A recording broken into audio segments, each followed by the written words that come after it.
Hello and welcome back to MBA Story Hour. No, just kidding. I am going to tell you a story today, but this is MBA Monday. I'm Angela Guido, the founder of MBA Protocol.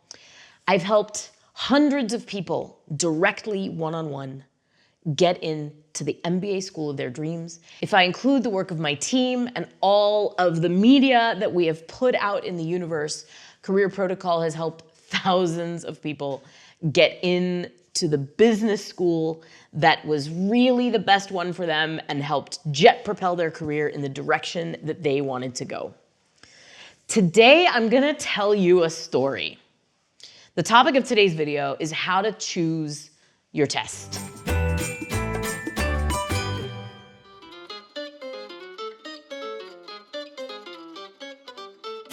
If you're new to our channel, welcome. I am so happy to be sharing just a little part of your MBA journey with you.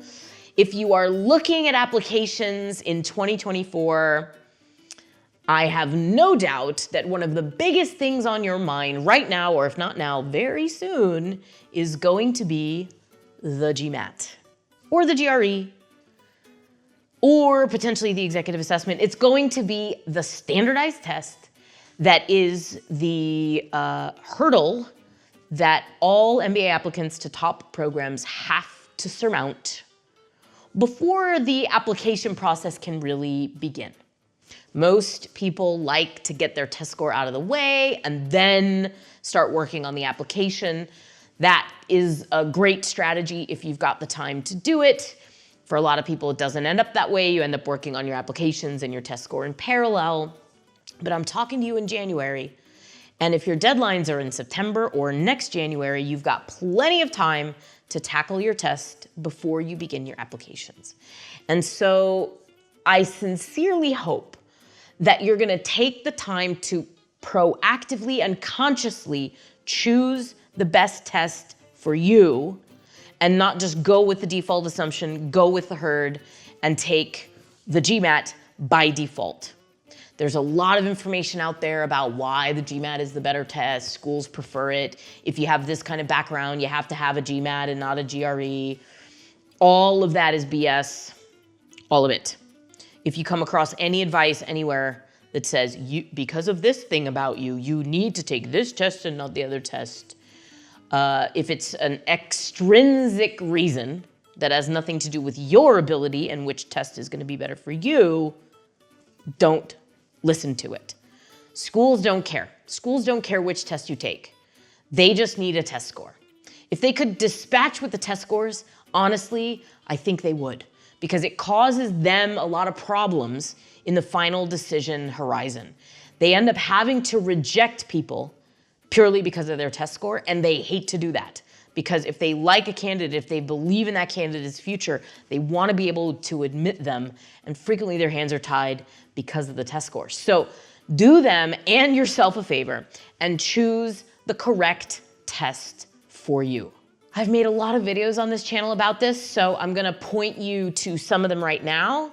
Here's some others about choosing the test, about the new GMAT, about the difference between the two. We'll also link some of those in the description below. Really take your time with this decision. And even if you've already started making a little bit of progress in your studying, stop, think, really concretely choose the test.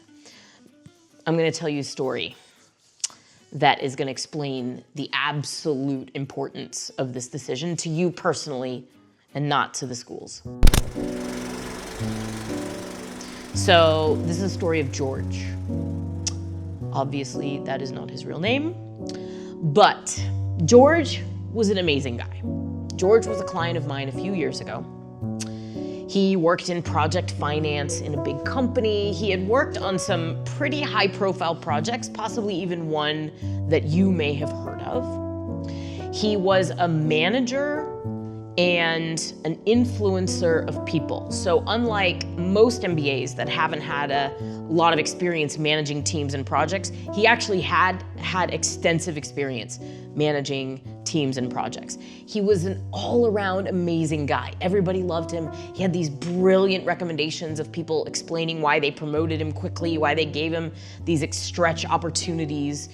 He had really concrete stories of making tangible, visible change happen in the world. He was still early enough in his career where the MBA was going to be really, really helpful, and he was perfectly positioned to get into multiple schools because of the strengths that they had in his specific industry. He did a ton of research. He networked with people at various programs. He submitted applications that showed not only what a rock star he was in his career, but also just what an affable, likable, humble, amazing guy he was. This was a guy that if you read his application or if you met him, you'd immediately want to put him on your team. You'd want to go out for a beer with him. You'd want to play a game of pickup soccer with this person.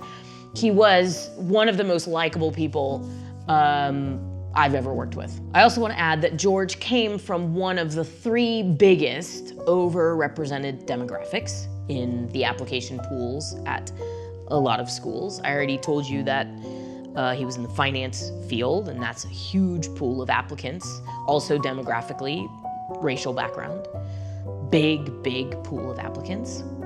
And George had a 680 GMAT. So George ended up applying to 7 top 15 MBA programs, including 3 M7 schools. George was interviewed at 6 of those 7 schools. So we knew that the application was strong, that it had really shown his best self, and that he was in fact presenting the candidacy that represented him as he truly is. And then the results came in, and George was waitlisted at 5 of the 6 schools and rejected from only 1 of them. So at this moment, I knew what the problem was. It was that pesky 680 GMAT. Now, if you go watch any of those other videos on this channel, you'll understand why I made the recommendation that I made to George. I said, go out and take the GRE. Take it right now and submit it to schools no matter what the score is. George did just that.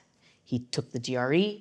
It was not any better than his GMAT. In fact, he converted it. If you go and convert the score on our GMAT GRE converter, which I have linked down below, it was actually slightly lower. So the GRE equivalent was something like a 650 or a 660 GMAT equivalent. A week later, George got a call that he had been admitted to his top choice M7 school. So here's the moral of this story. Schools really have to manage their average GMAT. They don't have to manage their average GRE as tightly. So if you are great at tests and you're just gonna crush it and you're gonna get a great score, take the GMAT, because then you'll be helping the schools with their average.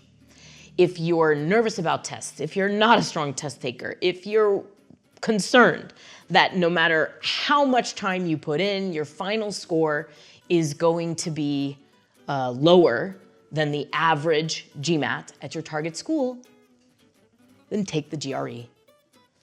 That is it. That is how to decide which test you should be taking.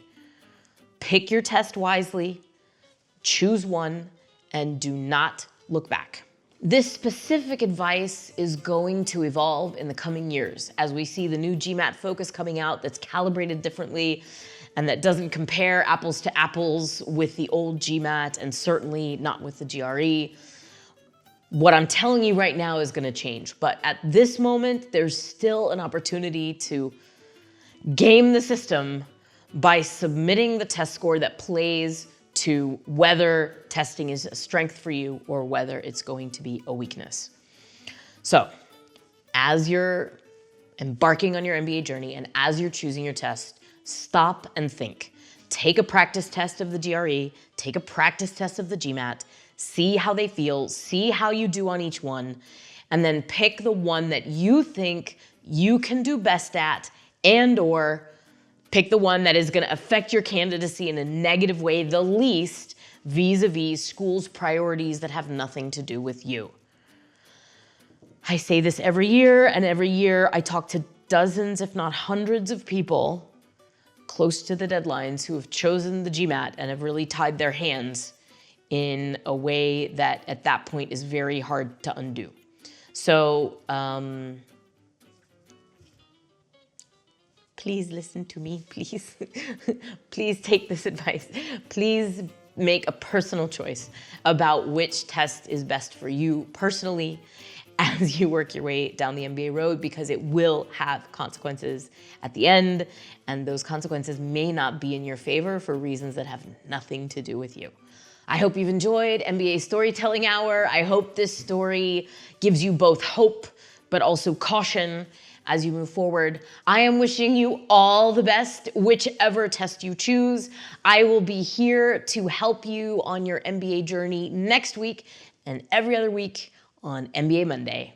I'll see you next time. The old test, it's like if you took the old GMAT, something like 80% of people are scoring in the highest possible bracket on math. If you got a 750 on the old test, it'll be like a 690 on the new one. They've recalibrated it.